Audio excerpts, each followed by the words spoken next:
Hello guys, we're working on a 2013 Chevy Silverado. Customer's key is not turning the ignition.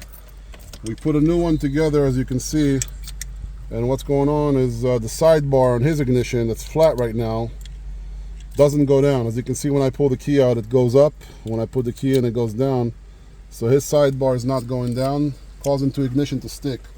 So the customer already pulled off the plastics, so I want to get this main cover off so I can get to the I hate to do it without the plastics on it because it kind of gives me a little bit of a cushion to yank this out.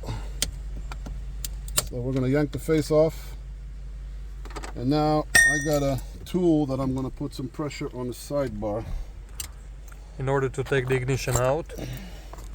The sidebar sits right here about the 7 o'clock position, and we're going to help it turn. There we go. And we're going to pull it out. Hold on. We're going to put the car into gear because we got to turn the key all the way until it stops. We'll press it, which is the hole right there for the detent. This is what we're essentially pushing down. As you can see, the So this sidebar is the doesn't bed go ignition. down. Yeah. And now we're going to grab Now this is years of experience here. the new It's not as ignition. easy as it looks, but there we go.